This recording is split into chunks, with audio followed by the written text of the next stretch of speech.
আমাদের ঘরে যখন কারোর শরীর খারাপ হয়, তখন পরপর আস্তে, আস্তে সবারই শরীর খারাপ হয়। আপনারা তো জানেন যে ১ম এ মৃদুর শরীর খারাপ হয়েছিল। তারপরে হচ্ছে পর্বর, এরপরে পৃথুর, আর এখন সিরিয়ালে আমি আছি। তো আজকে সকাল থেকেই দেখি আমার শরীর একটু, একটু খারাপ লাগতেছিল। মানে মনে হইতেছিল যে এরপরে আমারই জ্বর আসবে।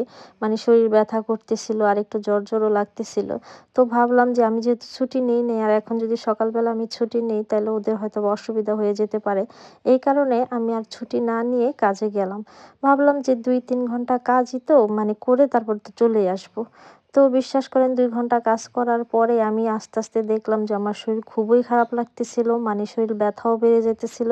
আর জ্বরটাও মনে হয় আসতেছিল এমন মনে হইতেছিল। তো আমি বুদ্ধি করে না এই ভারী সোয়েটারটা নিয়ে গেছিলাম। যেহেতু এখন একটু মানে ওয়েদারটা একটু গরম, গরম তো এত ভারী সোয়েটার কিন্তু এখন না পরলেও হয়। কিন্তু আমি নিয়ে গেছিলাম যে যদি আমার জ্বর, জ্বর মনে হয় তাহলে যাতে আমি পরতে পারি।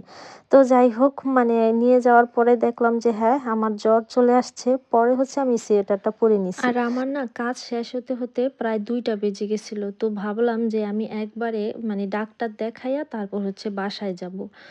যেহেতু হইতেছে মানে আমি সকালবেলা শুধু একটা ডিম সিদ্ধ খেয়েই চলে আসছিলাম আর আমার প্রচুর খিদাও লাগছিল। তো ভাবলাম যে আমি রেস্টুরেন্ট থেকে খেয়ে যাই, যাতে ডাক্তারটা দেখাইয়া তারপরে আমি বাসায় গেলে মানে আমার অনেক বেশি ক্ষুধা লেগে গেছিল। তারপরে আমি ডাক্তার দেখাইতে চলে আসছি।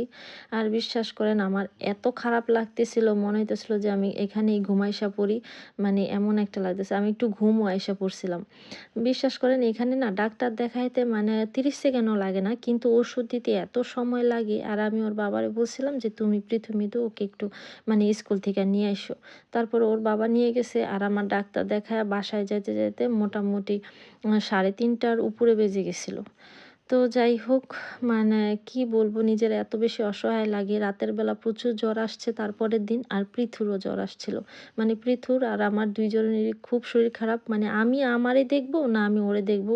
খুবই অসহায় লাগে। তখন ওর বাবার উপর অনেক বেশি চাপ পড়ে।